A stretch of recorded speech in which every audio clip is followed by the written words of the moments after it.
எப்படி செய்யறதுதான் பார்க்க போகிறோம். வெறும் 3 இன்க்ரீடியன்ஸ் வச்சுட்டு. ஸோ வாங்க வீடியோக்குள்ளே போகலாம்.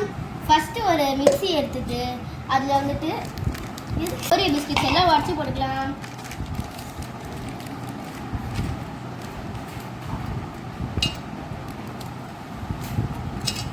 இப்போ நம்ம உடச்ச பிஸ்கட்ஸ் எல்லாம் நல்லா போட்டு அரைச்சிக்கலாம்.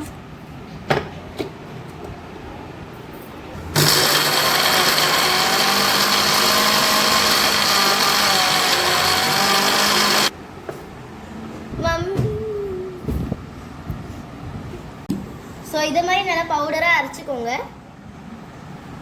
ஸோ இந்த பவுடர் எல்லாம் ஒரு பவுலில் ட்ரான்ஸ்ஃபர் பண்ணிக்கோங்க. ஒரு டீஸ்பூன் பேக்கிங் சோடா போட்டுக்கோங்க. உங்ககிட்ட பேக்கிங் சோடா இல்லைன்னா நீங்கள் ஈனோ கூட போட்டுக்கலாம். இப்போ நல்லா மிக்ஸ் பண்ணிக்கோங்க.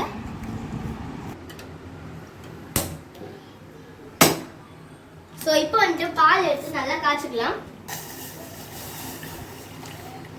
ஸோ காய்ச்ச பால் வந்துட்டு ரொம்ப சூடாக இருக்கும். அதனால 5 மினிட்ஸ் நம்ம ஆற விட்டுக்கலாம்.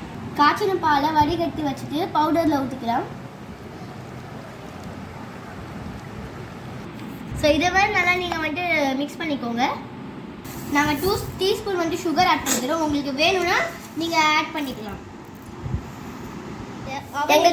நாங்கள் எண்ணெயை லைட்டாக ஒரு கிண்ணத்தில் வந்துட்டு ஸ்ப்ரெட் பண்ணிவிட்டு அந்த லைட்டாக மைதா போட்டதுக்கப்புறம் நம்ம இப்போ செஞ்சு வச்ச பேட்டர் வந்துட்டு லைட்டாக ஊற்றிக்கலாம். ஃபுல்லாக ஊற்றிக்கலாம்.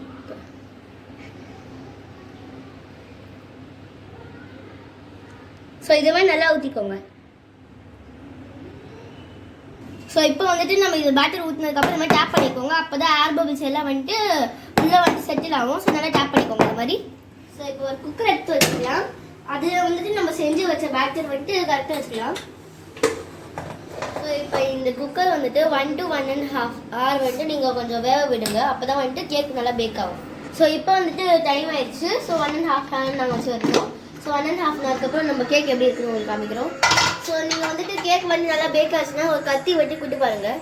இது குத்தி பார்க்கும்போது வந்துட்டு உங்களுக்கு இது ஸ்டிக் ஆச்சுன்னா இன்னும் நல்லா வரலன்னு அர்த்தம். எங்களுக்கு ஸ்டிக்கே ஆகலை. ஸோ அதனால ஃபுல்லாக பேக் ஆச்சுன்னு அர்த்தம். ஸோ இப்போ நம்ம வெளில எடுத்து வச்சுக்கலாம். இப்போ வந்துட்டு சைடு எல்லாம் நல்லா கட் பண்ணிக்கலாம். நம்மள சிம்பிளான கேக் ரெடி.